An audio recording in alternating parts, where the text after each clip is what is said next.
Hi, today I'd like to introduce you to my backpack. This is the Zpacks Arcall Ultra 60 liter women's series. I purchased this pack in 2024, and when I was shopping for packs, I had some criteria that I was looking for. First of all, I wanted the pack to be as lightweight as possible. My entire focus is on keeping my weight as low as I possibly can make it. So that kind of narrowed things down to either Hyperlight Mountain Gear or Zpacks. The second criteria that I had was the pack must have load lifters. Load lifters are little straps on the sides that pull the weight off your shoulders and direct the weight down into your hip belt. I do not have very muscular, well-developed shoulders. If you're a big strapping guy and you have big muscular shoulders, this is a non-issue for you. And you might prefer the Hyperlight Mountain Gear pack over the Zpacks. So load lifters were a must, and so that kind of eliminated Hyperlight Mountain Gear from my choices. The other thing I was looking for was a pack that was pretty much waterproof. The Zpacks is made of DCF, Dyneema, Cuban fiber. It's waterproof. This particular pack is seam sealed. I've had it out in the rain. I haven't had any leakage at all. So I'm pretty confident in its waterproof ability. Of course, anything that you put on the outside mesh pocket is going to get wet, but you know, that's okay. So what are the features of this pack besides the load lifters and it being waterproof?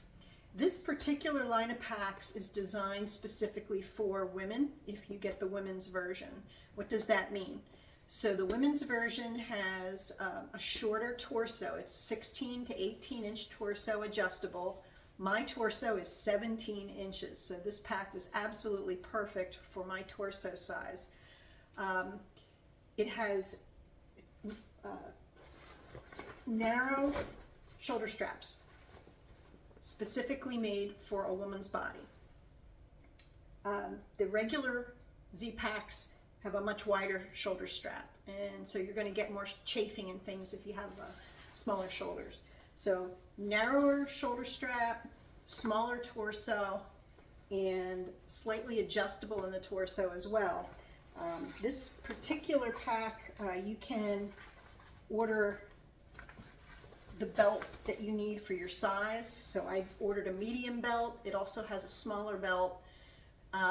When I'm backpacking for at least a week, I lose enough weight around my middle that I've got the medium belt cinched as far as it'll go. So if I was out for more than, let's say, 10 days, I would probably need to go to a smaller hip belt because of weight loss.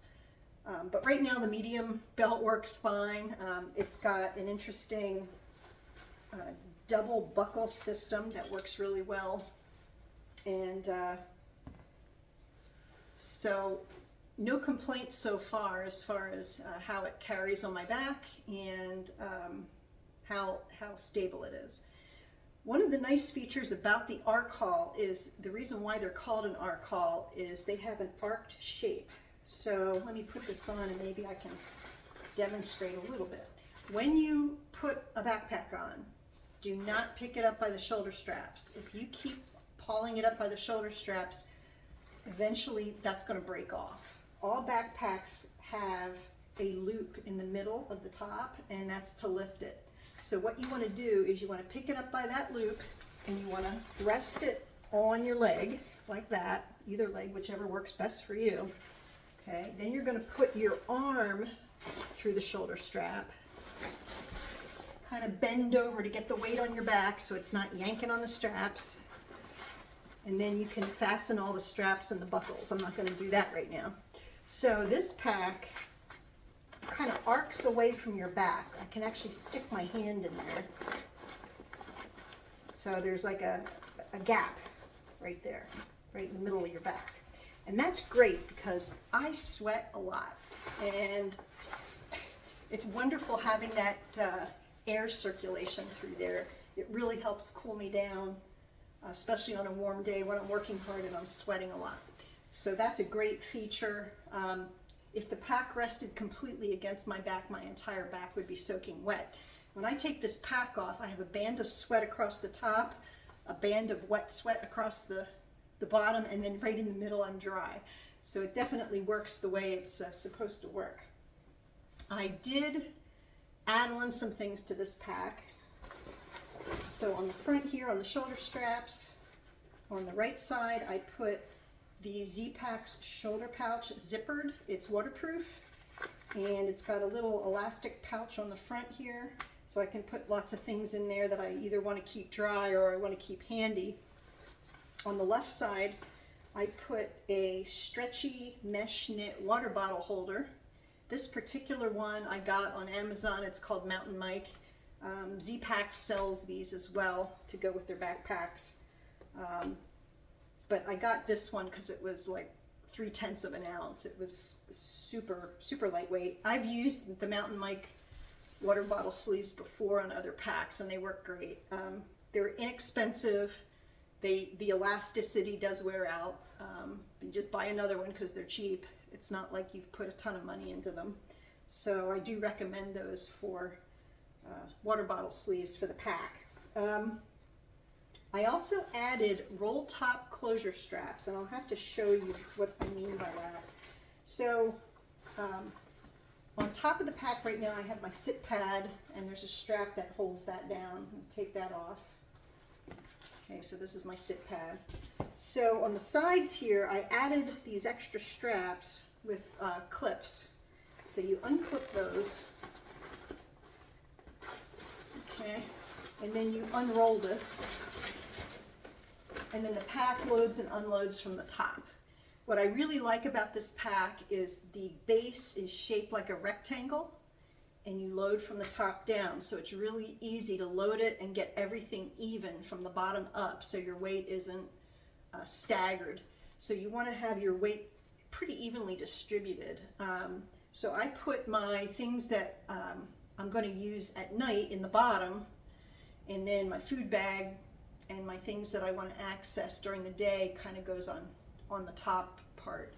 So then when you're ready to close it up, you roll this down, and this is one of the things that makes it waterproof. There's no zippers, okay? And then with the roll top closure straps, you fasten that top down on the sides like that. And there's one on each side here, like that. And then I can go ahead and put my sit pad on top, or anything else I want to carry on top. They also sell an add-on big V-shaped strap for bear canisters. So if you want to carry a bear canister on the top, you can do that as well. This particular pack sits nice and stable. So no hands. I just sit it down, it's loaded, it doesn't topple over. I love that. My other pack, as soon as I sat it down, it would fall over onto the ground. Then if it's wet and muddy, then your whole outside of your pack gets messy. So I love the way that this is very stable and balanced, and it can just sit here like this and doesn't fall over. There are two big side pockets on each side. So I put water bottles there, other things like water filters and things like that. There is shock cord on the side. So if you want to put your trekking poles in here, you can hold those down with the shock cord. I added these little Velcro loops on here instead of carabiners. These are lighter weight, and I can hang things from my pack. Like, for example, I have a pair of knockoff Crocs that I use as camp shoes, and I just hang those from these little Velcro straps that are on the sides here. So they don't come with the pack, but I added those on. And then on the back, there are some cords that you can adjust, and I keep my foam rolled sleeping mat in there. So this is my foam. It's a 1/8 inch thick foam pad, and I use this underneath my sleeping mat, so I put that on there and carry that there. The front here has a stretchy mesh pocket, really spacious. I keep a lot of stuff in here, things that I want handy during the day, like my raincoat, my foot care items, just a lot of the little odds and ends that I want to be able to get to without opening up the whole pack, I'll put in this stretchy mesh knit pocket, which is great. So this is the Zpacks Arc Haul Ultra 60 liter. Highly recommend this pack if you're looking for an ultralight pack specifically for a shorter female body. Great pick, and we'll see what the durability is like as I keep using it. And I know in 2025 they re-engineered the pack to solve some of the problems that people were having with durability issues. So I haven't seen the changes. I don't know what the new 2025 version is like, what changes they made. This is a 2024, so it'll be interesting to see how people handle the pack on the trail in 2026 and going forward. So this is my pack, and happy trails.